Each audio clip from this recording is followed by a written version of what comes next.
I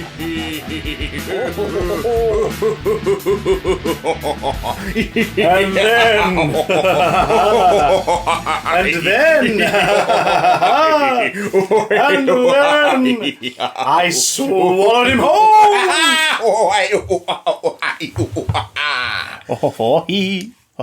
Did you like my Baroque laugh? I did. It was lovely. It was lovely Barockian. Baroque blessed laugh.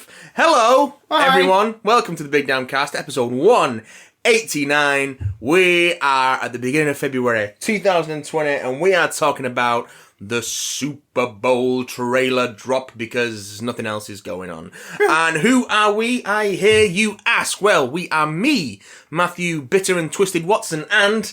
Me, Christopher Naive and Stupid Johnson. Yes. Actual given names on the birth certificate. Tattooed on our foreheads, even. Tattooed on my bottom. That's how you know character traits now. They're tattooed on your forehead. Yes. If that great author David Ayer taught me anything. That's how it works. We are living. Yes. We are living in a society. Suicide Squad world. Oh, More on that next week. Really, on the topic of living in a society, did you see Joaquin Phoenix's BAFTA acceptance speech? I did. Good on him. Because you can Still took the award though, didn't he? Well, no. He physically left it. He's got it later on. Yeah, on the later one on the red carpet. He had it. Oh yeah, because someone will have been like, "Mr. Phoenix, you need to take this now." Take this now. But I thought it was quite a powerful thing on stage for him to leave it. I thought that was definitely intentional. That's not a cock up. Also, like Rebel Wilson's. Presentation speech. It's like, oh yeah, silly joke, and then dropping the. I wish I could do these nominees but I don't have the balls. It's fucking great. I also saw an article. I can't remember. I don't know where the article's from, but I saw someone posting screen grabs from it on Twitter where they were talking about like the different Best Picture nominees for the Oscars, and they said Little Women shouldn't win because it's like the 8th adaptation of the novel, and something more original should win. Yes, but they said Joker should win because it's new and dynamic and it's like blending the sort of the divide, like getting rid of the divide between like the Oscar-worthy pictures and blockbuster mainstream, and it's like, is it though? Yeah, but this is. Yeah, because the person who reposted it said, yeah, but this is like the 6th theatrical movie to feature the Joker. It's actually the 9th, so their point stands even more. Oh, God. Like, Christ alive. Well, we're here to talk about some mainstream Hollywood bullshit, so, without further ado, let's go into the list of big old... Dirty, stinky poop balls. Super Bowl!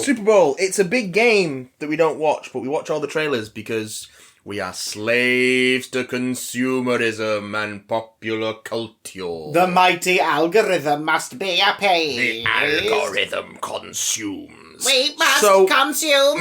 We must. Says the algorithm. It actually must consume. If we actually obeyed the algorithm, what we would have done is ripped all the commercials from other YouTube channels the night they were all being put up and then put a compilation out there. Because there's now a boatload of YouTube channels with like 40,000, 50,000 to 500,000 views who just compile the trailers together. But they don't compile the right... Like, one of the ones that I did use to catch you up on before we started has like 2 versions of the Fast and Furious trailer. Yep. One that's like 2.5 minutes long, which is definitely not the Super Bowl spot, and then one which is like 30 seconds long, which is the Super Bowl spot. Yeah. But at least it got you... Caught up to speed. Hey. On F9 The Fast Saga. But we'll get... We bloody well. To F9 The Fast Saga. I'm going to do them in the order that I've listed them for no other reason other than one of the articles I found listed them in this order. And fair enough. So, I like the consistency. First off... No, it's Christoph. No. That's the name. No, first off. First of his name. First off, first on. Disney Plus. Yes. The Marvel shows. Yes. Bitch. So we got a bit of a look at Falcon and Winter Soldier. A brief and very odd look at WandaVision. Yes. And a very brief look at Loki. God of Mischief. Not a great deal to say other than these shows look good. WandaVision's premise that we can tell so far in it being, seem to be sort of flitting through sitcom eras is interesting. Yeah, there's sort of a very very interesting. A very 50s, a very 70s, sort of a very 50s inspired one, a very 70s inspired one, a very 80s into the 90s inspired one. Yeah. And then the stuff with her in a certain costume looks like it's more kind of a modern sitcom, like high def kind of, Modern Family sort of shot thing. Yeah, full-on comic book Scarlet Witch costume. Yeah, well, with a bit more of a costumey cape. Yeah. Like it's tied up with a ribbon. It doesn't look like a superhero costume, it looks like a Halloween costume. Yes, which I like. Which is good. Which means that it's joining the long MCU tradition of doing that to costumes that wouldn't necessarily look that good in live action without a lot of revision. No. Alongside Luke Cage's comic book look. Yeah, that's quite good. And Jessica Jones's Jewel costume. Yeah, also quite good. Patsy Walker's The Hellcat costume gets makes a an bit appearance. of a shout. Yeah. So there seems to be a thing now of like, that's the costume from the comics, guys, but moving on. But it's silly. Yes. But it's Yes, still it nice is. to see, and sort of like, oh my god, like we're in a world where not only do the majority of the population of this planet who consume pop culture now know who the Scarlet Witch is, but they've all just had a glimpse of her comic book costume in this Super Bowl trailer, showing to millions of people. So intriguing. I mean, we'll see what these shows are like when they launch. The Captain America show, the Falcon and the Winter Soldier looks exactly what I thought it would, which is it's Winter Soldier, the TV series. Yeah. Which makes me happy, because I love that film, and I want more of that espionage and spy stuff. Daniel Bruhl, yes please. A shot of Wyatt Russell from behind as a US agent running out onto a football field, high-fiving male cheerleaders wearing Avengers logos on the shirt. Well, have you seen I wonder how much of it is going to be like the government has really tried to take hold of, that franchise. Have you seen the set pictures of Wyatt Russell? Yes, yeah. So, yeah, it looks like he's very much the government-sponsored Captain America replacement. Which is exactly what US Agent is. Like, that's what he is. They've gone for it. And the casting of Wyatt Russell's a genius. Yeah. So yeah, I'm excited by that. WandaVision has got me more excited. It was probably the show, the last time we talked about these on here, it was the one that I was like, that's the one that I'm the most excited about. Yeah.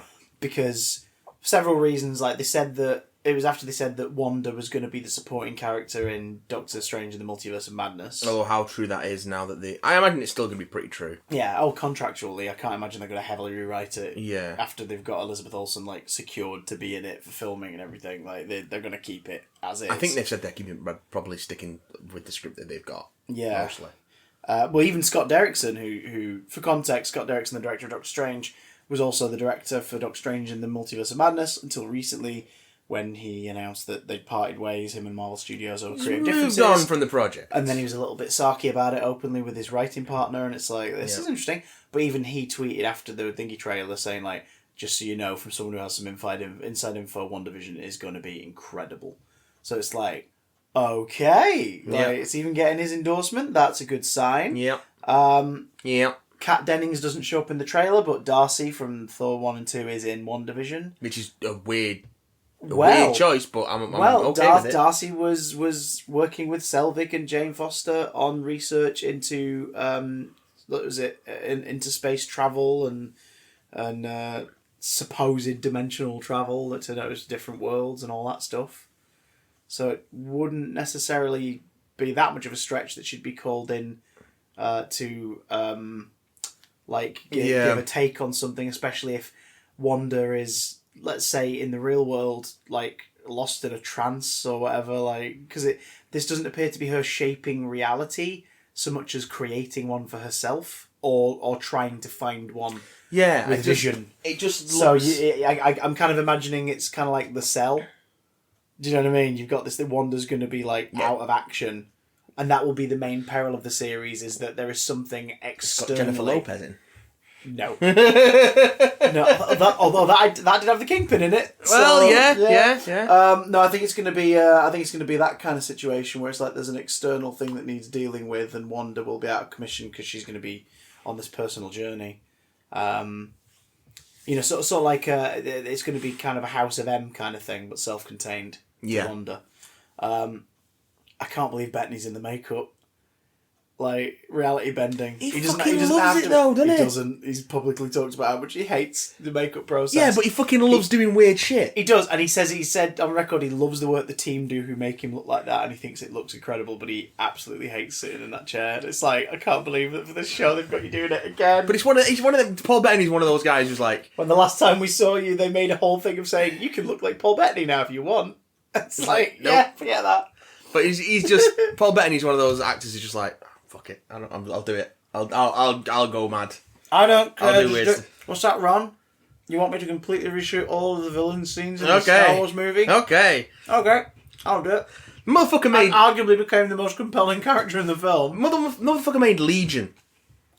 Yeah. He made Priest. And is the monk in Da Vinci Code. Yeah, Bit of a theme, eh? which he had to shave his head and wear a wig for because they tried to bleach his hair, but it just burned his scalp. Do you wear wigs? Will you wear wigs? When will you wear wigs? Best thing on any of the Lord of the Rings Look up DVDs. Lord of the Rings prank, guys. It's amazing. So yeah, I mean, That's the noise Elijah Wood makes when he realises what's going on. I have a lot of respect for Paul Bettany as a performer because he will openly do stuff just because it's cool. And I'm glad that That's why he did stuff like Legion and Priest. Yeah. Like, he just thought it was cool, so I'm just gonna do it. I'm really glad Elizabeth Olsen's being given a vehicle Yes, because she's great. yes. Also, she can't drive. Hey! I've no idea if she can drive. Pregnant Wanda, they have twins. Oh, is this a reference to? Is this a reference to the twins that were born in a different reality and then nothing ever became of them? Or is this a reference to a certain Young Avengers character, do you think? Well, they're both one of the... Because she sort of magicked the twins into existence, and then they weren't, and now they are. It's weird, isn't it? Yeah. It's a weird... It's Yeah. Schrodinger's twins. But I like the fact that it's there, and I do love the black and white world bit. Also, this made me realise when she answers the phone on the TV and she says, Vision Residence... The title isn't just a play on the idea of television, because obviously it's a play on TV, like in TV shows kind of thing. But what's Vision's name? Vision. If they got married and she had to take his name, what would her name become? Wandavision. Yeah. Yay! Shipping. Weird. Um, Weird. And Loki, really brief, but as we noticed, let me pull their name up because I'll get it wrong again. We noticed the prison uniform that he's in, because it looks like prison scrubs. Yeah. Is TVA, it says on it, which could be the Time Variance Authority. Yes. From Marvel Comics, specifically a lot of the British originated stuff like Death's Head in the 80s. So basically the strips that originally had connections with the Doctor Who strip that Marvel used to do, but couldn't because they lost the license. Yeah, so basically, if the Green Lanterns weren't as powerful but were also Time Lords. Yeah. That's the TVA. And if this is indeed the Loki from Endgame who escapes the natural order of things with the Tesseract, then it makes sense that like a time intervention society of space police would be like, hey, can we get a hold of him? And it looks like he's going to be trying to break out. So I'm up for that. What do you think the chances are that they haven't actually shot anything for the Loki show yet, and that was just specially done? Oh no, I think they've started. It's him in the jumpsuit with on a blank background. I bet they've started. Okay. I bet they've started, and I shall tell you for why. Because we also, in the wake of the Super Bowl commercials, got release dates for the shows. Oh, of course, yeah. So we are currently looking at later this year for Winter Soldier and late August for Winter Soldier and Falcon and Winter Soldier, followed by a November release for The Mandalorian season 2. So they'll have to start shooting that now. They must have already started. If it's out in November, they must have already started. And December this year, Wandavision. So if Loki is, Very good. what's it called when things are in order? I'm having a moment. What's it called? I don't know. When things are in an actual structured order, and it's I don't freaking Scheduled. know. Yeah, sure, but what's it called? What? Like if you like for What example, are you talking about? If you were to watch the Star Wars saga, but you chose to watch it in order of episode 1 through to 6. Oh, chronological. Chronological, that's the one. I was having a moment. So if they are being released chronologically based on what we're being presented in the teasers, then Loki would be next. So I think they've always said that was the order. Shooting. Yeah, because what's the other one? What's the other? She-Hulk. She-Hulk, Miss Marvel, and Moon Knight. Yeah. They'll be late 2021, 2022. Loki, yeah, 2021. Because 2022. We haven't had any casting or anything for 2021. Oh my god, Loki will be early 2021. Yeah. And then one of those shows will debut toward the end of 2021, and then 2022 will be when those shows come out proper, I think. Oh, but that's not allowing for second seasons of these, potentially. But I don't think they will. What's nice is these seasons are going to avoid the Netflix curse of the Netflix MCU shows, where they all kind of felt like they were filling a little bit. Yeah, because I think these are just their own. I think this is not a series per se as much as it is a serialized MCU film. And each one is 6 episodes. Yeah. So if each episode is 30-ish minutes, then that's a 3-hour movie. Featuring characters that wouldn't normally get a standalone film. Because the Mandalorian's episodes were like between half an hour and 45 minutes each. Yeah. They're all varying lengths as the story needed them to be. So it is very much Disney playing with the streaming freedom. Playing with the format, yeah. To be like, we want to tell this story, we need it to be this long, so let's just do that. Because we don't have to worry about putting it on TV. Yeah, ad breaks be damned. And if there were a broadcast version at some point, they'd just cut scenes out and narrow it down to a half-hour runtime and whatnot. So if you need to. Yeah, but yay! I'm happy. And also it means that the inevitable physical release of these things would be nice and concise and could easily join the shelf of MCU. The shelf. The MCU shelf. The MCU shelf! Can you pre-order Disney Plus over here yet? I don't think so. There's a website set up. I also don't care. There's a website set up to show you how to register for it, but not how to Disney Plus. You can yet. Because while I've got a little Disney disposable, Plus. I'd like to drop a year's worth on it, please. That'd be nice. That'd be very nice. No, you can't. Why not? Because there's no time to Disney Plus. Why? Is it because there's too many trailers out there that we need to watch? Yes. Like? No Time to Die. Ah! No Time to Die, Disney Plus. That's... No. It's laboured. Yeah, like Daniel Craig in James Bond. Daniel Craig. He's been trying to shake it for years, but there is one more still to come. It looks like he's all in on it, or at least his bank account is. The 25th movie will change everything. They're definitely pushing it on that whole... This is going to be the big thing that changes all the things. Well, I'm up for that if they really go for it, because here's the thing. Are they just going to kill James Bond? I hope so. I hope they kill James Bond. Because kill James Bond. This continuity is 5 films long as of this film. Casino Royale, Quantum of Solace, Skyfall, yeah. Spectre, No Time to Die. This is the 5th. This is the 5th in continuity. The only one that debates continuity is Skyfall, has Easter eggs that suggest the other films did exist. Yes. But that was because it was an anniversary film, so fuck it. Like, don't think about it too much, folks. And don't think about any of this. This would be the last one. He is retired in this. He's been retired 3 times. No, but like properly in this one, like he's off the thing. He's not 007 anymore. That was where all the controversy came about. 3 times. Yeah, but Casino Royale, he just gets his license to kill in Casino Royale. Yeah, he's just got it. Casino Royale becomes a 00. Quantum of Solace is his thing. The beginning of Skyfall, he goes missing and is presumed dead. Yeah. Then he's retired again at the beginning of Spectre, I think. No, he's on mission. Oh, he's on mission. In the opening scene. So they have retired him before. They retired him at the beginning of Skyfall. Yeah, like he wasn't retired. He was off. He just escaped and was off the grid. He was officially dead. Yeah, needed reassigning and all that shit. And then so like, and there's obviously been an ongoing story thread with these 5 as well. Like the end scenes of Casino Royale informed the entire plot of Quantum of Solace. Skyfall, we find him in that situation because of the events of Quantum of Solace, and he's trying to get away from everything. Believe it or not, Quantum of Solace did have a plot. Yeah. Spectre sets up the idea of Spectre in this now revised continuity, and Christoph Waltz's character. I'll be vague because, spoilers for people who haven't seen them. I do encourage you to watch them.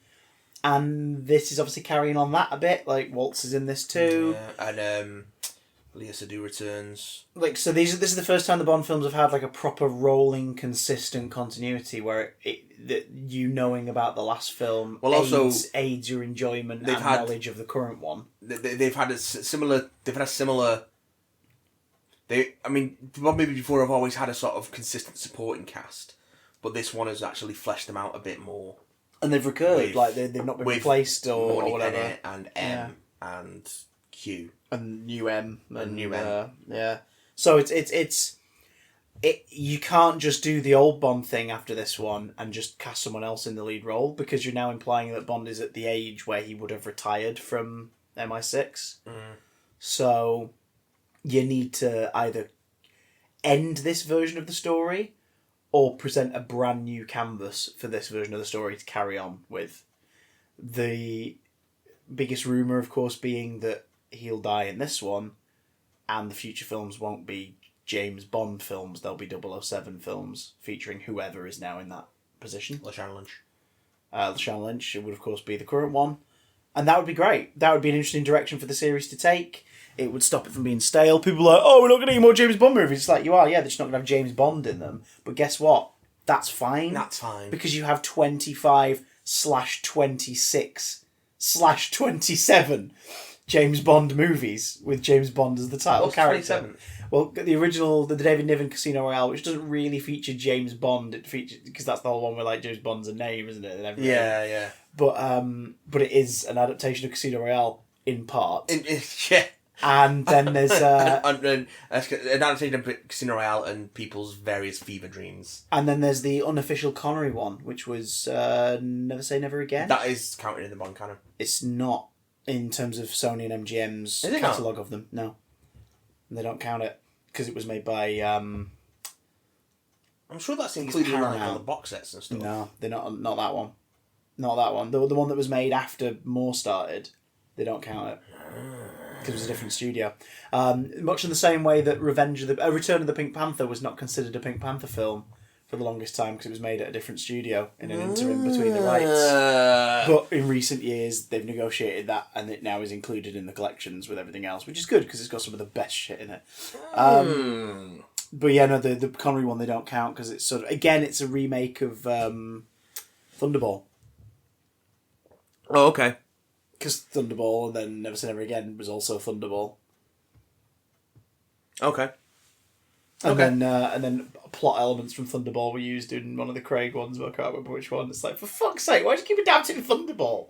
What is going on? It's got a great name. So you can either kill off Daniel Craig's Bond and then bring back Bond whenever you want to, played by a new actor in a new continuity, because, you know, the world at large is getting more used to the idea of different continuities for classic archetypal characters and franchises. But also, why do that? We've done it before. Like, why bother? So let's have Lashana Lynch carry on into what would be the next film. Because newsflash, guys, the films don't contain 007 or James Bond anywhere in the fucking titles. These films can be about anyone you want. All you have to do is just make sure that, like, Ray Fiennes got a sense of continuity, have they? Yeah, just apart from these Craig ones, they're the only ones that have really established it. Like the Brosnan ones don't really have a sense of continuity. Apart from Judi Dench, don't really have recurring characters. Yeah, I mean, people are gonna argue, like, well, what about I can't remember his name, his mate now. Felix. Felix, yeah, like Felix is a different fucking actor in every one of the original films. Every single one of them. It's only the Craig ones where it's consistently been Jeffrey Wright. What about Spectre? Like, their story's ongoing. Yeah, but done in a way where you don't have to have seen the previous film with them in for it to make any sense. Well, Spectre is ongoing in the older Bond films, but again, it's presented as a new thing that Bond's discovering for the first time in the Craig films. The Craig but I mean, even in the original series, you don't have to know the previous film Spectre in to get what's happening. Whereas in this one, there's definitely an element of like, hey, you all saw Spectre, right? Do you want to find out what's happening with Christoph Waltz? Isn't there a sort of a sense in the one whatever comes after Her Majesty's Secret Service? Because in the end of it, in Her Majesty's Secret Service, he gets married and he's on honeymoon, and then it's on the way. It's on the way from the wedding. Yeah, they kill his wife. Yeah, isn't there a sense which they then essentially remake at the end of Casino Royale? Yeah, don't they carry that idea over into the next film after On Her Majesty's Secret Service? I don't recall, but I think that's probably the closest. The next one's the first Roger Moore one. Yeah, because he didn't want Lazenby back. Even though it was good. But it's just because the film took a dip. But of course it did. It was the first one after a successful run of film starring Connery. Yeah, exactly. I quite liked him. I like On Her Majesty's Secret Service. I'm not huge on Bond overall. I'm not huge on Bond overall. Like there are some that I love to the point where Lucy wanted to buy them all for me, and then one Christmas she just got me. You can see it down there, the big white DVD box set. Oh, it was just cheaper to get that than it was to buy the individual 5 on DVD. Yeah. I was like, fair enough. Yeah. Let's got all of them up to I think Skyfall's in that, and then there's a disc space for Spectre. Huh? Like the James Bond box sets do that. They always leave a space in case you want to get the next one. The next one, and put it in there, which is like that's kind of cool. Put it in there. Put it in your mouth. But yeah, so I've got that, and it's basically the only ones I really like is I really like Doctor No. Yeah. I really like Her Majesty's Secret Service. Yeah. I really like Live and Let Die. Yeah. There's some problems, but it's an iconic film visually. Problematic. But it's... I can't remember which Dalton it is I like. I can't Living remember. Daylights? Yes, Living Daylights. Again, there's odd stuff in it, but there's just something about it. I really like GoldenEye. The first Brosnan one. GoldenEye! And then basically I've enjoyed every Craig one. Like, when people say to me, James Bond, I'm like, oh yeah, mine's Craig, because it's those 5 films. Even Quantum of Solace? Yeah, Quantum's fine. Quantum's a great ironing movie. The film you stick on while you're ironing. I think it's a bit pants, So you're not paying 100% attention to it, but it's there. I think if you pay 100% attention to it, you might die of boredom. Yeah, but Gemma Arterton. Yeah. She's great. In, pretty much everything. Yes. Did she do an adaptation of Tess of the D'Urbervilles? I want to say yes, but I don't know. No. Anyway, No Time to Die looks like a film. Let's zip back bound. Let's zip back round. There's a zip rack bound and a big and a boom and a wing wang wingle woo. To Marvel. Oh yeah. Let's talk about the Black Widow. Yeah, new teaser for Black Widow. TV spot. Oh no, sorry, special look. They always call it a special look. Oh yeah. Yeah, just a few more shots of action scenes we've already seen. A real establishing of this is a story about these 4 individuals as a team. The fact they're really over-egging that supports my suspicion that one of them, probably Rachel Weisz's character, is going to turn out to be Taskmaster. Well, I don't think it's going to be David Harbour because he won't fit in that suit. Also, he's fighting the Taskmaster in one scene in the first trailer. Yeah. And it would see who's the second winner? Florence Pugh. Florence Pugh. It would be weird to cast her in the villain role because it seems a more logical step to keep her around as the franchise's Black Widow if they need a Black Widow. I think they said they're not doing that. They're not having her as Black Widow. They said they're not. Well, I think they said they're not. The movie's not passing the torch. No, I get that because she's as of the end of this film in continuity, Natasha would still be Black Widow. Yeah, but with Sam Wilson and the Winter Soldier story going on Disney Plus, and how that's set up in Endgame, and what we know is going to be happening with Natalie Portman in Thor: Love and Thunder, the films are going into the more recent Marvel era tradition of legacy, legacy heroes, which I think heroes which are a if mantle you want to passed carry on on this franchise. That's not a bad way to do it. Chewie, I think you kind of have to do that. Like if we had got another film coming up soon, and in it you still have Captain America, Black Widow, and Thor, and those characters are now played by Anthony Mackie, Natalie Portman, and Florence Pugh. Then that's kind of awesome. Like the idea that hey, guess what? This is the next one. Sony sort of paved the way for that a bit with Into the Spider-Verse. People now go, yes. Oh yeah, Miles Morales is a version of Spider-Man too. And it's like, yeah, he is. Yeah, he fucking is. So, I still have a suspicion Rachel Weisz is Taskmaster. I don't know why. It's just there and it won't leave me alone. Yeah. Well, they also Taskmaster do the shield stomp. Yeah, really. From Cat, that's quite nice. Nicely setting up again to mainstream audiences. This is what this guy's about. You see, you recognise what he's doing. Oh, that's the point. Yeah. That's the point. Looks good. Yeah, I really like not much to say about it because there's not much in the trailer. But... Really like those. Yeah, soundtrack's nice. In the soundtrack, that's really good. Yeah. Yay Black Widow. Can we talk about a trailer that made me go, what the fuck am I watching? Oh, F9 The Fast Saga. aka Fast and Furious 9. I can't believe that's the name they're going with. I don't know if it is, Why because is it called the Fast they're all Saga? called different things in different countries. Yeah, but why call it the Fast Saga? I don't think the film's called the Fast Saga. I bet it will be. I bet it will be because they really want to hammer home the idea that this is a mythology. Or if it's like the Fast Saga, Fast and Furious 9. Yeah, but then you have to retroactively rename them all. Which the fucking... They're going to do a box set or something, aren't they? The naming for this is all bullshit. Anyways, it's a Fast and Furious. The Fast and the Furious. The Fast and the Furious. Too Fast, Too Furious. And then we had a spin-off, Fast and Furious Tokyo Drift, which has retroactively become just the third movie in the series. Yeah, but all the other ones are set before it. This is where the continuity gets fucking weird. Yeah. Because then the next one is Fast and Furious. Then it's Fast 5. Fast 5. Then it is... Fast and Furious 6. The Fast and the Furious 6. Or Fast and Furious 7. What's the 7th one called? Because that's also got another name. I don't know. I think it's Fast 7. Is it Fast 7? I think that's Fast 7. The Fast and Furious 8 was called Fate of the Furious in sub-territories. Yeah. Not everywhere. And now we have possibly F9. F9, the Fast Saga, after another spin-off, Hobbs and Shaw. Fast and the Furious presents Hobbs and Shaw, unless you're in the States, in which case it was just Hobbs and Shaw.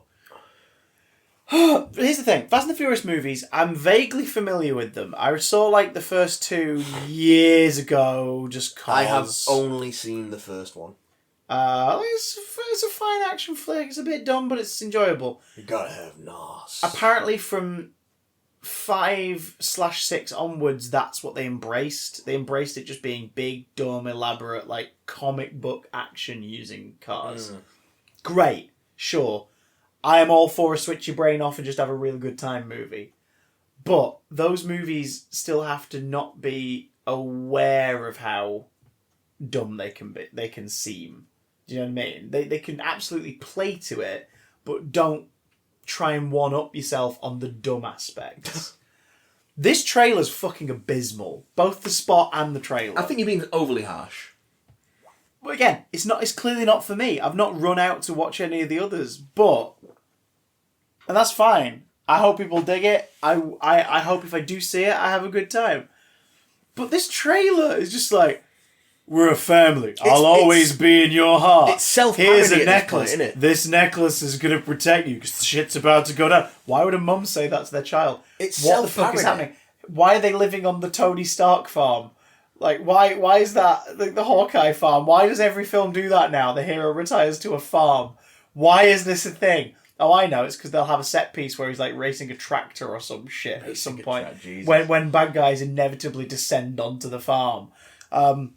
Escaping the souped-up NOS tractor. We saw the TV spot and we saw the full trailer, and the full trailer is gratuitous. It's longer than most films. It is the film. Yeah. It looks like there's 17 action set pieces involving car chases. Oh, and did you know that John Cena is Vin Diesel's brother? The thing and his little brother, which I don't believe He's for a second. no one's little brother. I don't believe for a second because like John Cena is many things, all of them wonderful, but one of them is he doesn't look younger than Vin Diesel. Vin Diesel hasn't aged in about 20 years. So John Cena being the little brother feels weird. I mean, he is younger than him, but it just feels weird because on screen. He's enormous. He's an enormous, bulky boy. He's a big boy. He loves his squates. Like he's it's just. He was also in one of the shittest commercials. Oh, was it? To come out during the Super Bowl. It was I think it was Bud Light. Oh, fucking. And it was him and Jimmy Fallon. So Jimmy Fallon was in it, so that immediately makes it terrible. What a team! Yeah, like he's doing workouts and Jimmy can't keep up, and then no shit. Jimmy loosens up a bit, and and then they have a beer at the end, and you're just like, what is this? What is this? Bud Light. That's what it is. There were some terrible commercials, and I'll tell you about them in a little bit. But yeah. So I think this looks like it knows it's cartoony, and as a result, has lost itself in the forced sentimentality of it all. Magnet plane, Chris. Magnet plane. Magnet plane. Charlize Theron flying that magnet plane while clearly just dressed like she's just left dinner. Yeah. It's like, what is this? It's they grapple hook using the end of a rope bridge on a car to swing to another cliff, and neither character is wearing a seatbelt, they'd be dead. Seatbelts are for square. Yeah, but they'd be dead. They would be dead. I know they'd be dead. If they had the seatbelt in this highly unlikely scenario, they would probably still at least be in the car when it plummets to the ground and crashed on the wreckage. They'd probably drown in the car. But in this, See, here's the thing. There's a ride at Universal Studios. It's got a bit of a history. Just the one? You swine. There's a long history about it, and I could go into it another time because it's fascinating. But I went on the latest incarnation of it when I was in Florida in 2018. A ride called Fast and Furious Supercharged. Is it? It's fucking awful. It has the worst reviews in Universal Orlando's history for any ride that they have ever had. Wow. You walk into a warehouse that's apparently owned by the Toretto family, the family. The queue to get in, phenomenal. Look at these incredible cars. Look at this workshop. This is amazing. Oh look, there's little Easter eggs to the attractions that it fucking had to be bulldozed for this to be built. There's a Beetlejuice nod. There's a nod to Earthquake and Disaster. Oh, this is great. Oh, lovely. Oh, I hope this is going to be fun. You enter 2 pre-show rooms where actors talk to the characters from Fast and Furious on the screen. Basically, you're being invited to a party by the family, and now you're part of the family, and it's all Michelle Rodriguez and these guys having to deliver these terrible over sentimental dialogue as FaceTime calls and all this stuff. And then you eventually get welcomed into the party, and it's a fucking bus. The thing you're riding in is like a bus. What is this? You get in it, and then you go to a fucking projection thing. An interesting projection, where it looks like there's a part... Oh, Matt, I'll show you after this. It's some of the most embarrassing footage you'll ever see. It sounds embarrassing. The party's happening, but the FBI are onto them because they found something. And it's Luke Evans' character from the 7th one or whatever. I don't know. Talking to the wrong guy. Get him. So that's when Vin Diesel rocks up, and then they tell you we've got to get out of here now. Hop to it, and then basically here's the bulk of the ride. Your bus then moves into a chamber. This chamber is a tunnel all around you that is a screen all around you, and you are moving, and there's steam and all this, that, and the other. So essentially, you are in the middle of a 3D movie. But it's some of the worst graphics, some of the worst editing, and some of the worst fucking proportions ever, as this car chase is happening around you that you're sort of a part of. I mean, there's one bit where Vin Diesel grabs onto the rope ladder of a helicopter that's trying... the treads of a helicopter that's chasing after his truck, and he looks bigger than the helicopter. The perspective is fucked. It's so bad. Vin Diesel specifically demanded that he be bigger than the helicopter. It's so weird, man. It's awful. This trailer looks like they've taken that ride and forced it into a trailer. It's that over sentimentality, but smacked in your face, and completely unaware of how the dumb fun shouldn't come from a dumb place. The Hobbs and Shaw trailers were great. Yeah, we saw those trailers and we went, "Fuck, we want to watch that." And then we didn't watch it. We didn't watch it. But those trailers were this knows that this is big and dumb. Yeah. So it's giving us what we want. Whereas this is oh, they love big and dumb. Let's be dumb. It's no, don't be dumb. Be clever in how big and dumb you are. There's a way to do it. There are ways to do it. Let's be stupid. I just think it looks crap. We can't wait to see it. Before we move on the subject of rides, of video rides, did you ever see the footage from the Alien War ride? The simulator ride that they did? The what do you call it? It's like a walk. It's like a haunted house walkthrough. No. It wasn't a walkthrough. It might have been the same thing. It wasn't a walkthrough. It was like a simulator ride where you were in the APC from Aliens, but it wasn't Aliens. But it reused a lot of footage from it. Maybe that might be a later version because you're talking about the guys who acquired the rights. I don't know if it was and they made an alien walkthrough attraction. But the ride based on aliens, and then later on when they lost the copyright about 10 years later, they reshaped it so it was reminiscent of because Alien. this is ride footage. Okay. Of you in the APC, and it's got stuff from Aliens in it. Might on the Blu-ray. That might be a foreign theme park. It's American. Yeah. Oh, it might be somewhere a Six Flags or something. But they've got specially shot intro with a Marine arriving on a ship, and then they go back.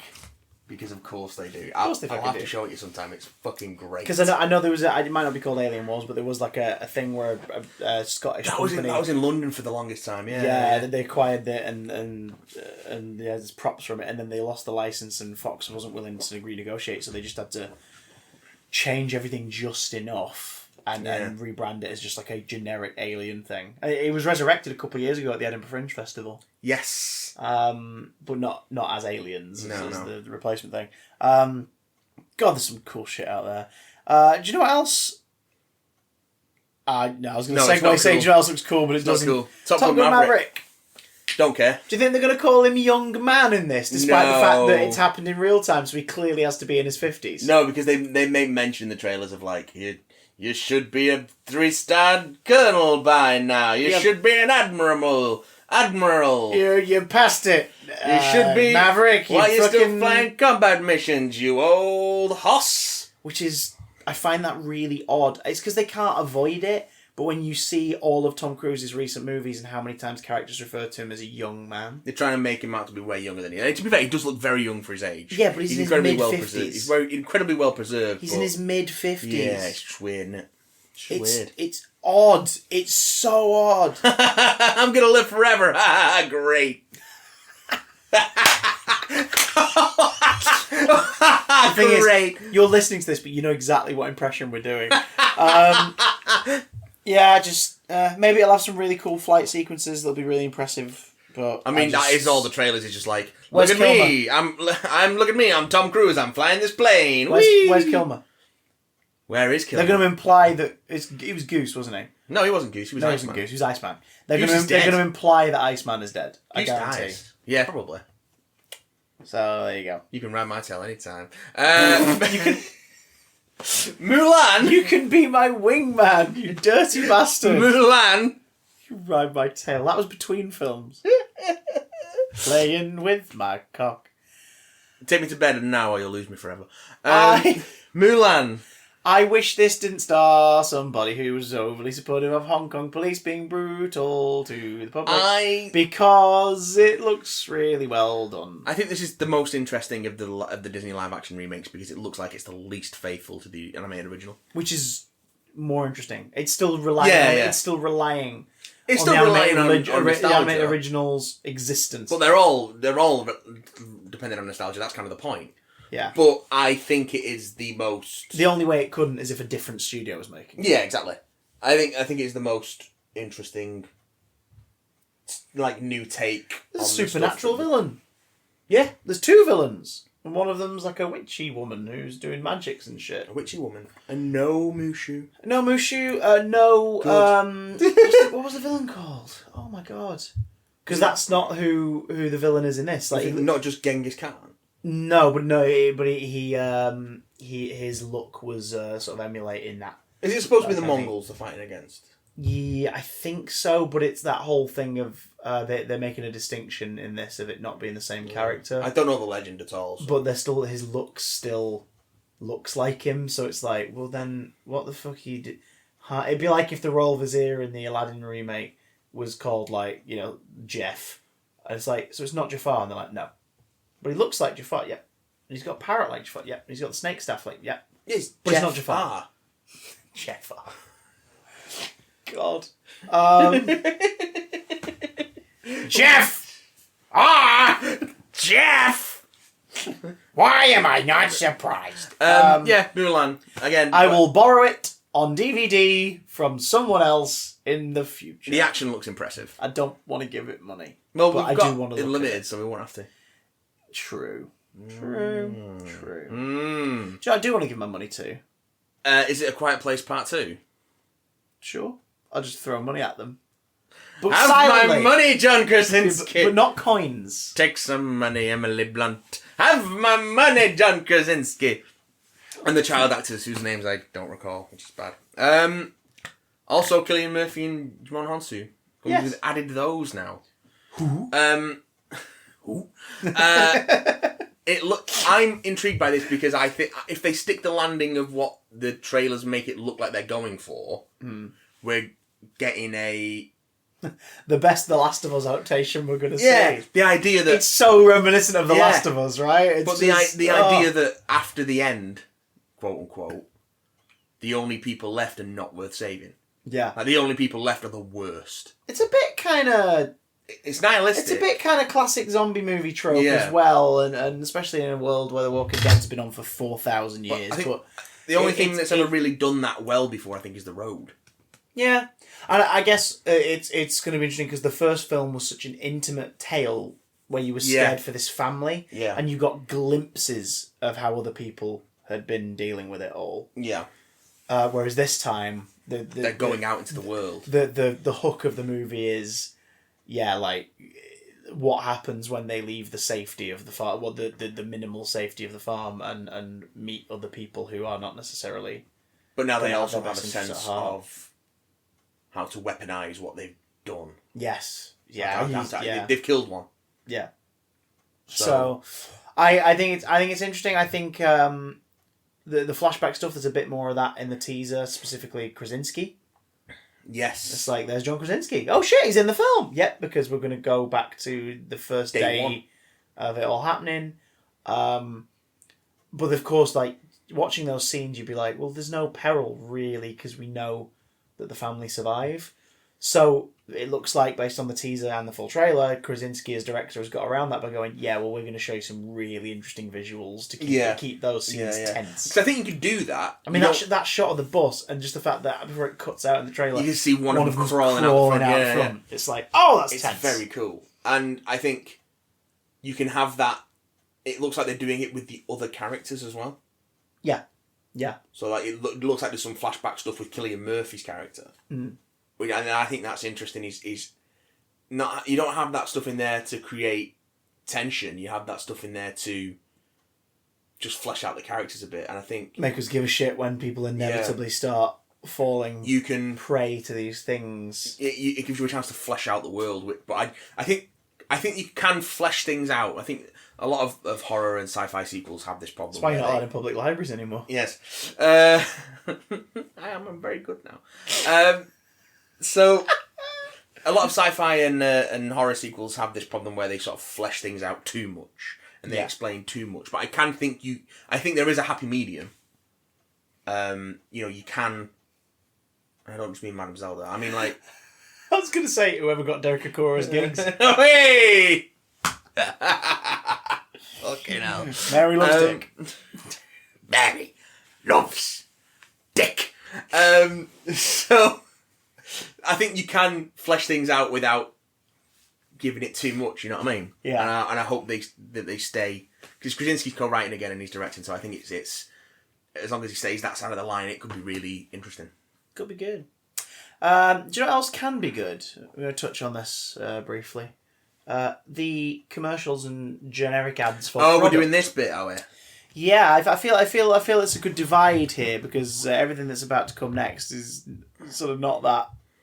We haven't got that spectacular. much to say about it, yeah. So I thought I would at least brace you for this. I showed you a couple of the commercials. You did show me a couple of the because I just wanted your opinion, but I also didn't show you a couple because I want to describe them to you and as an experiment, see what you think as just hearing them. And then after this, I want you to watch them and report back next week. Okay. Homework. Yes, boy. Homework. Homework makes the phone work. Does it? Yeah. I thought batteries made the phone work. And Nikola Tesla. did you see the? I think it was Audi. We didn't watch this one. Oh, the one with the Maisie Williams of the Games of Thrones. No. Oh God, no. That is the Audi one, but no. Did you see that one though? I've seen bits of it. Right, because that's the first terrible one I'd like to talk to you about. What the fuck? So in this commercial, it's Maisie Williams who. Yeah. Bless her, we know she's like in her 20s, but she still looks about 12. So it's very jarring to see a commercial where it's her driving a car and being it's an just adult. odd, yeah. Which is, It's the Daniel Radcliffe problem. Daniel Radcliffe's...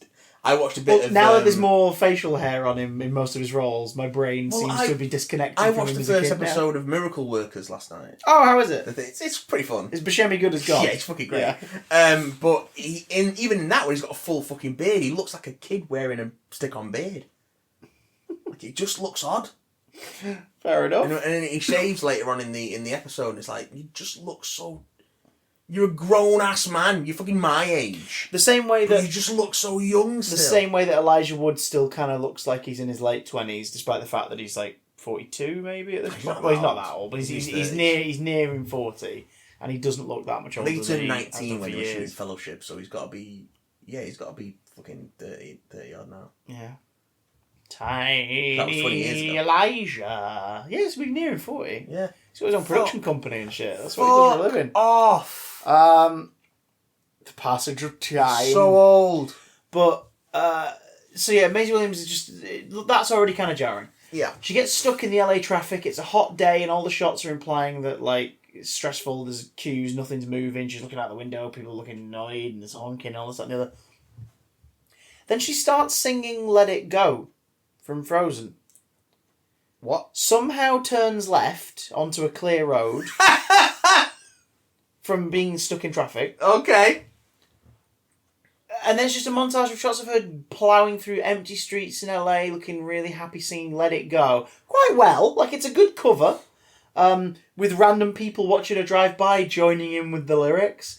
And then as she fucking drives off down the bridge, you hear the last line, "The cold never bothered me anyway," as the fucking logo comes up on the screen, and that's in the commercial. You're like, what? I don't get car commercials, man. What? I don't get car adverts at Like, all. okay, so is the joke that she's like, "Oh, I'm stressed out. It's fine, just let it go, let it go." But then she, can't hold it back anymore. Well, that doesn't make any sense then. She needs to piss, clearly. See, I'm not even kidding. If the end of the advert was her pulling up at home, running upstairs to the toilet and closing the door and going, "Thank God," and that was the end of the advert, that would immediately make it the best advert of the year. Like, that would be funny. Like, oh my God, we thought they were trying to do something women's. That would immediately make it the best advert of all time. But no, she just... Why let it go? It reeks of some board member going, Oh, my kid loves the Frozen movie. There's My kid loves the Frozen. Because we got to put the song from Frozen in it. Like, there's no reason for Frozen Let It Go to be in this trailer because the joke doesn't work. It must have cost him a fucking bombing licensing. It's so bad. And it's also a 30-second spot as well, so that's $5 million just to get it broadcast. Never mind the cost to make it. You want to talk about the cost of making it? A lot of money was spent on Mountain Dew's new commercial. Yeah, what about Mountain Dew's new commercial? Mountain Dew's new commercial, for some reason, again, it's one of those, yeah, but why? Yeah, but why? Is a remake Why? of a key scene from The Shining, the Kubrick film. What? With Bryan Cranston in the role of Jack Torrance. Okay. As Jack. And he... Bryan Cranston doing his Jack Nicholson. It's a decent, subtle impression of Jack Nicholson, but he's stalking Wendy. It's Wendy, isn't it? Yeah. And he smashes through the door and this, that, and the other. The whole time he's trying to just talk. He's just talking about the amazing new flavour of this new whatever Mountain Dew Zero Sugar, all the great taste, less of the sugar. Like, as plainly as you could imagine. Just imagine the usual kind of commercial for soda where it's like close up to the bottle that's all cold in a bucket of ice and all that stuff, and it's like the same great taste with all this, that, blah, blah, blah, blah, blah, blah, blah. It's that dialogue, but he's saying it whilst acting out this scene. Crash through the door, crash through the door. Here's Mountain Dew Zero Sugar! As he hands it through the door, and the actress playing Wendy goes, "Oh, well, I am quite thirsty." And she takes it. And she drinks it, and he's like, huh? And then it cuts to the elevator shot, but it's green liquid instead. And then the twins are there, but they're him. And that's the trailer. And it's like, why The Shining? Oh, the tagline is it's a twist on a classic. But it's not. You've just shot for shot. And again, shot for shot. Like, the arc of the camera as he pulls the axe back and everything. Shot for shot remake of these moments. And you've got an actor of Bryan Cranston's calibre playing the part. And he's just regurgitating, like, the fucking label info. And not in a, oh, this is quirky and weird kind of way. In a, this feels forced. Thanks, I hate it. It's fucking terrible. It's I hope he got a good payday. Of course he did. Oh my god. Onto adverts that aren't awful, but just All sort of feel adverts a are bit awful. Fuck capitalism. but just kind of feel a bit much. Walmart. I'm sure I've seen this before. Now, you were saying this. I showed Matt the 30-second spot. I'm sure I've seen it before. And then we watched the extended minute 30 cut. And you were like, I've seen this. And then I showed Matt the Radio Shack commercial from a few years back, a Radio Shack spot, which is probably the closest to it. Which is a bunch of 80s icons invade But it wasn't. Radio Shack and steal everything. I'm sure I've seen specifically the idea of people coming to pick their... Of like pop culture icons coming to pick their shopping up from Walmart. It's possible they've done that because one of the previous taglines was "All the stars shop at Walmart," so it's possible they've done that. But the Super Bowl one is legit just for Super Bowl 2020, and the idea is the tagline is "Service is out of this world." In it, a bunch of sci-fi characters and ships descend upon a Walmart. And it's talking about Walmart's thing now where, like, if you pre-order it in store, click and collect. But click and collect in the most, no offence to our American listeners, but you know exactly what we mean, in the most American of ways, i.e. you park up, someone comes to your car with the bag, and you leave. Yeah. You don't even go into the fucking store and pick it up. Yeah, they have done it before. Who's it with?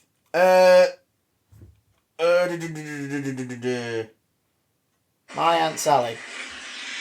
It's the BVS Batmobile, Ecto 1. Right. Kit. Okay. And Lightning McQueen. The Dumb and Dumber. Van. The Mystery Machine. Yeah. All sorts of shit.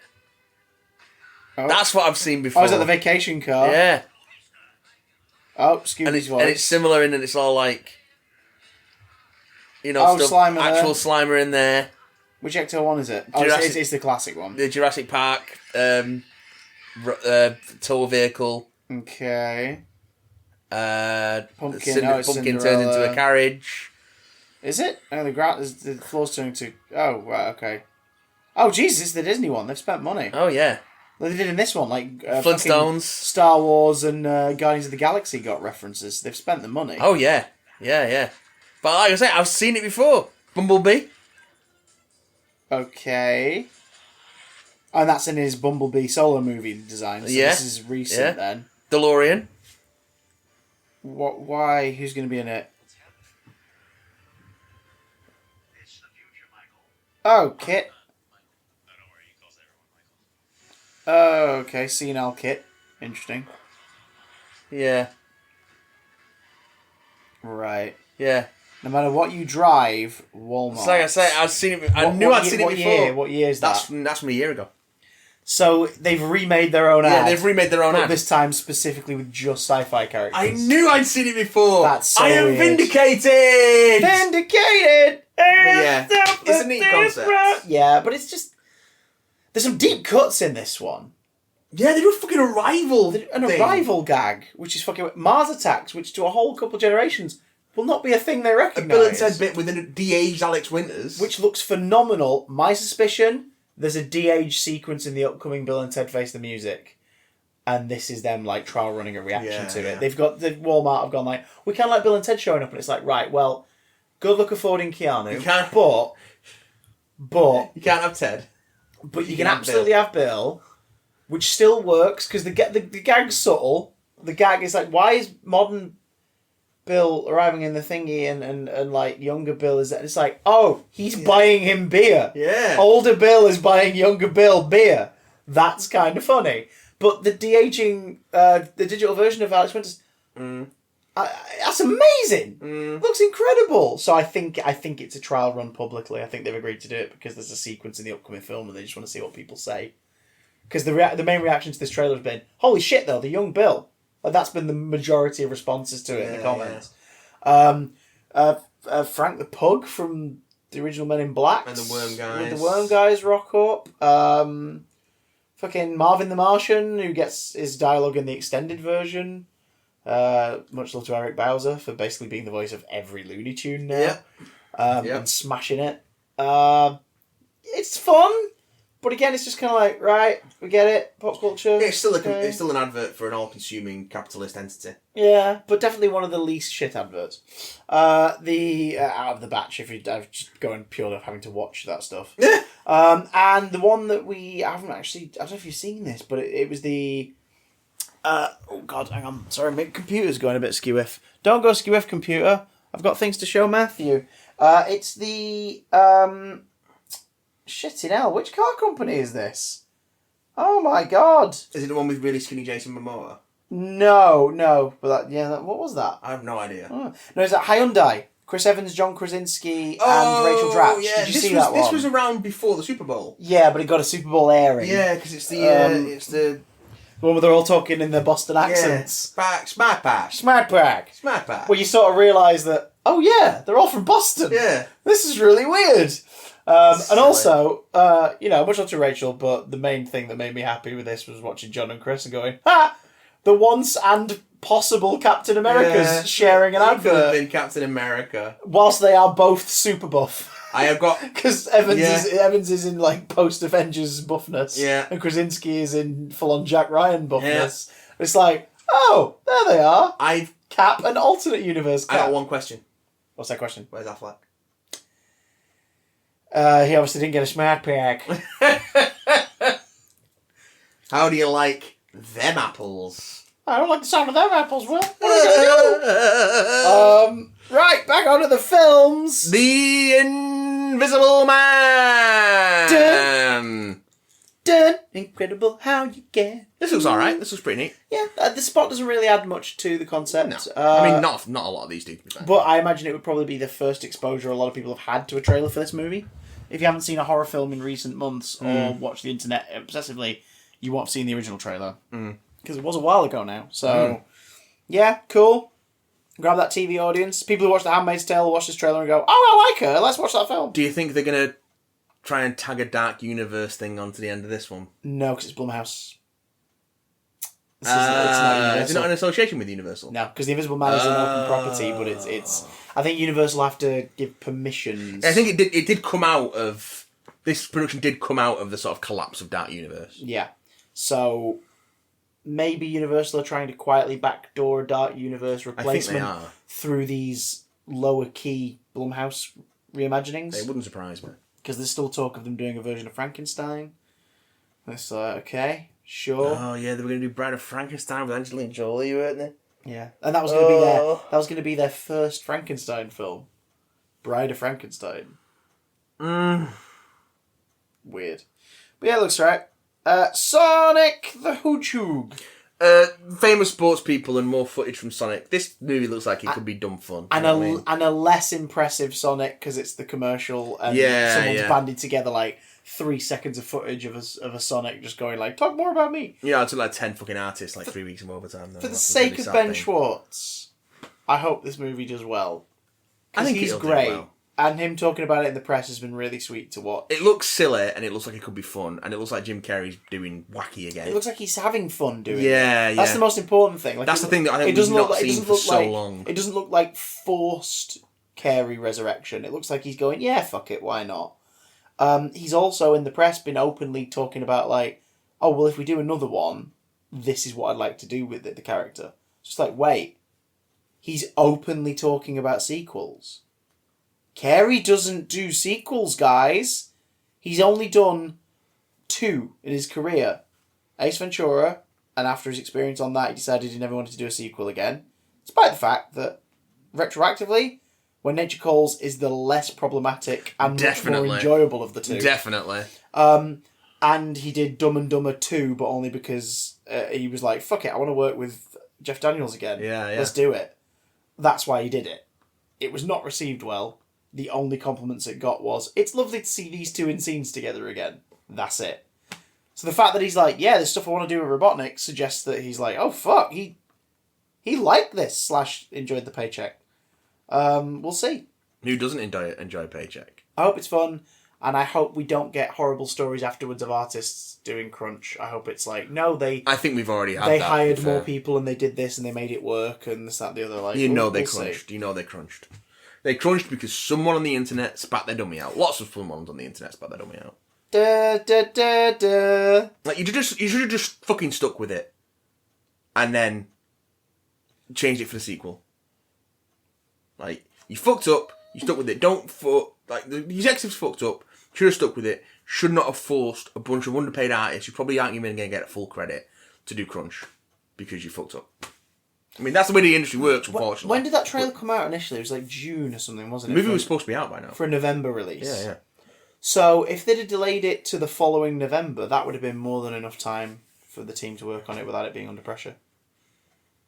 It makes me wonder, like, I hope, for the sake of the poor people working on it, and for the sake of Paramount's reputation, I hope that they just hired more people to make it work. Because there's fucking effect studios going out of business because they're being underpaid for the work they're doing.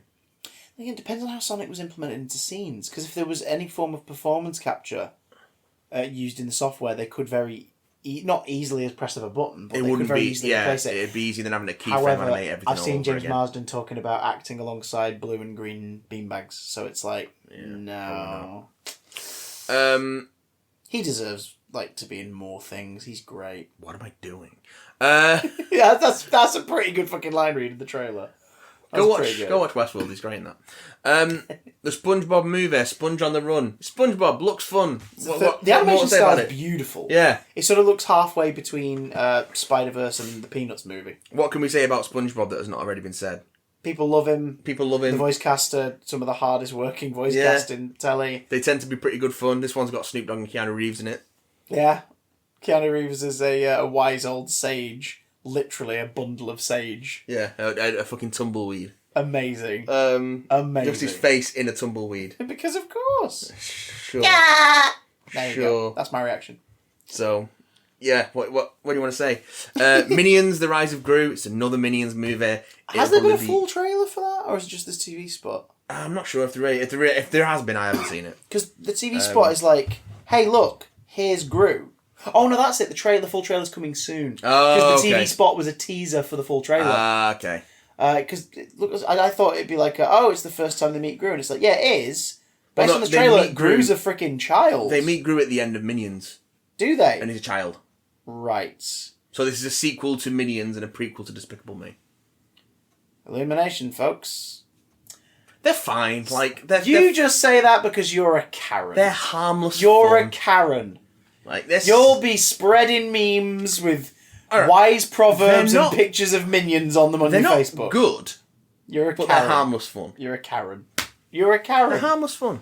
I know. I'm not disagreeing with you. I'm just saying you're a Karen over and over again because I'm an irritating millennial. You know what else is harmless fun? Karen. Hunting down Nazis. This looks fucking great. Have you seen the other trailers for this? No. There have been other trailers for this. So this is an Amazon Prime. It's an Amazon Prime series, executive produced by Jordan Peele, starring Al Pacino, called Hunters. Apparently inspired by true events. Hopefully not too inspired by true events because I want to see it go batshit crazy. Yeah. But about a group of people hunting down Nazis hiding in what looks like late 60s, early 70s America. All about it. And the idea that there's a conspiracy going on where a sect of Nazis hiding within suburban America are planning something. So it's possibly that's probably what the true event's based on. It's probably like a bunch of Nazis or Nazi survivors who were planning like an act of terrorism, like an attack in some form. Yeah. These people get wind of it and try to take him out. Al Pacino's German.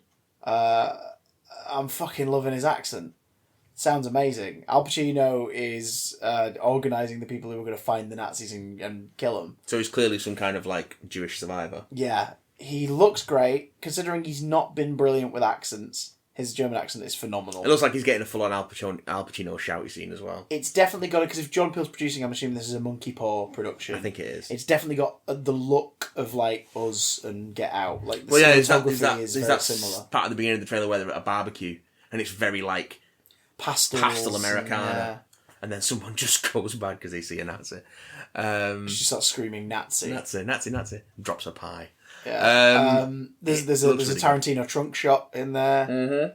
Implying that there's either a bunch of weaponry in that trunk or a gagged and bound Nazi. Or a dead Nazi. I think this looks pretty good. I'm intrigued. More Call dead me Nazis, intrigued. please. And finally, bringing up the rear, 2 little projects from a streaming service called Quibi. Yeah. I don't know what Quibi is. I'm going to Google Quibi as we speak. But here's the thing. We'll discover it together. If you're introducing a new streaming service, you better have one hell of a hook. Apple TV's done okay, but, shows like The Morning Show. But I think the main hook for Apple TV for a lot of people hasn't been like, oh, here's a Jason Momoa video. Oh, here we go. Or here's Jennifer Aniston and Steve Carell. I think the main hook for Apple TV for a lot of people has been, oh, I get it free for a year? Cool. So, And then they've accepted the invitation and will eventually forget they've got it free, and after a year will pay for it. okay. That's why Apple TV has done alright on launch. You better have some damn fine projects if you are planning to join the streaming service menu and entice people to part with more cash for another streaming service. It's due to launch on April 6th, 2020. Okay. And it was founded in 2018 Okay. by Jeffrey Katzenberg. So it's a DreamWorks / Universal streaming service. Oh, then there's the hook. The service If they hurry the fuck up and put the DreamWorks catalogue on there, people will... No. Oh? The service is targeted towards a younger demographic with content delivered in short 10-minute episodes called Quick Bites. So are these 2 shows their first full-form shows? Not the only things that have been announced, but the first things that they... Because the service hasn't launched yet. It launches in April. Right. But they've got... So YouTube, but you subscribe to it. I don't... It doesn't say anything about subscription. I don't know what they're doing with it. But if you have to sign up for it, then surely... I don't know. Unless it's going to operate on a YouTube kind of thing where there'll be ads run at the start of each episode stream. Maybe. And that's how they make their revenue. Spielberg's doing a horror series called Spielberg's After Dark, which you can only watch at night. There's... Oh, that's so stupid but brilliant. There's Chrissy's Court, which is Judge Judy but with Chrissy Teigen. I would watch that. I would unashamedly watch that. Zac Efron is going to be in a survival reality series with his brother called Kill the Efrons, where they just get sent to remote parts of the world. Yeah. Frat Boy Genius is a drama about Snapchat and its founder, Even Spiegel. And there's something called Fierce Queens, which is commissioned by the BBC Natural History Unit, which is a documentary about natural history from female perspectives. Okay. Unfortunately, because that title sounds like it belongs to a dramatised version of an episode of Drag Race or something, which would have been fucking phenomenal. But at the same time, good. Okay. But what we got shown at the Super Bowl were trailers for their series. Oh, looks like I'm bringing Punked back on it. Series, which is... Oh, they're carrying on Reno 911 from Comedy Central as well. Fucking hell. Oh, apparently it's made... Quibi's content is made specifically to be only viewed on mobile devices in either horizontal or vertical video. Oh. Yeah, this is not going to be doing Netflix numbers then. No. Because it's not something that people will pay for as a family to watch on a TV screen or a laptop. How strange. What the fuck? How fucking strange. I bet the entire Snapchat documentary is shot... biopic is shot in vertical. Yeah, probably. But, so they've got Flipped, which stars Caitlin Olsen and Will Forte. I don't think I've seen Caitlin Olsen in something that isn't Always Sunny, so this will be interesting. She did that thing in the rain once. Yeah, gag.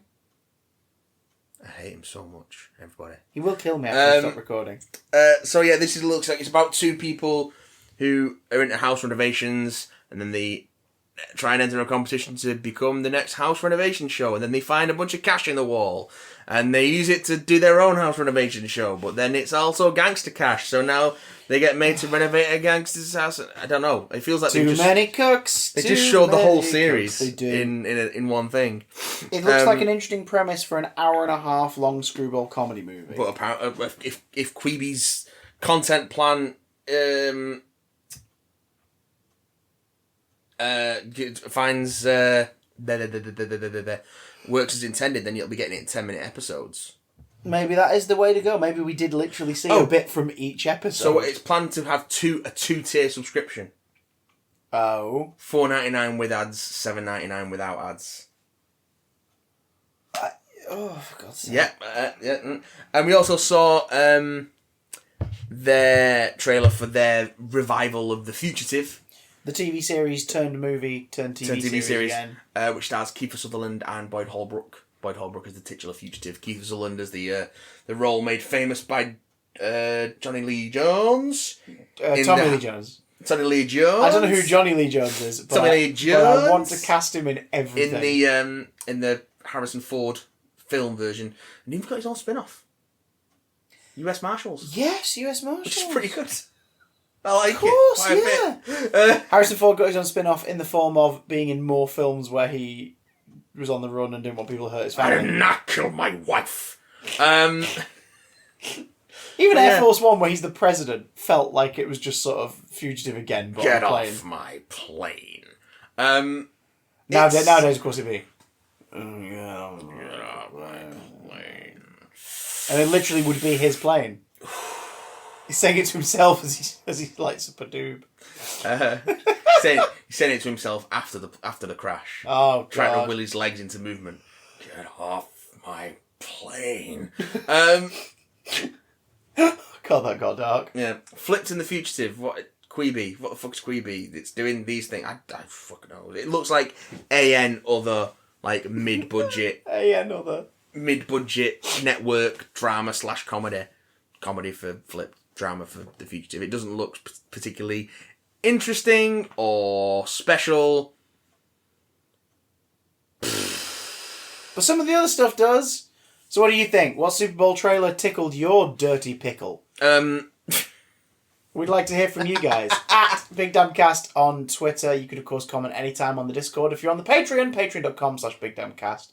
Or email us, bigdamncontact@gmail.com. We will read out any or all correspondence, if it be nice and not dirt, on the podcast next week. In particular, you have a mission for next week, folks. We're going to see Birds of Prey between now and next week. The next entry into the not actually officially called that DCEU. I learned that this past week. It's not what it's called at Warner Brothers. In fact, there are executives who hate it being called that because it was coined in an article and it was coined as a piss take of the fact that they were clearly trying to ape the Marvel style. And yet it's been adopted by like the majority of its fans. Are we going to try and see The Lighthouse and Underwater as well? We'll try and fit them in, but we're Birds of Prey is the main one. Yeah, Definitely going to see Birds of Prey. And if you guys see it too, we want to know your thoughts. Let us know in the email if it's spoiler-filled or spoiler-free. But if you see Birds of Prey, Margot Robbie's next outing as Harley Quinn, then please tell us about it and we'll talk about your reviews with ours next week. BigDamnContact@gmail.com. Comment on the Patreon or Discord, patreon.com/BigDamnCast. And of course, on Twitter @BigDamnCast. But until next time... Go fuck yourself. Wow. But like in a good way. Like, go enjoy yourself. Play your guitar while your amp goes down. Yeah. Yeah.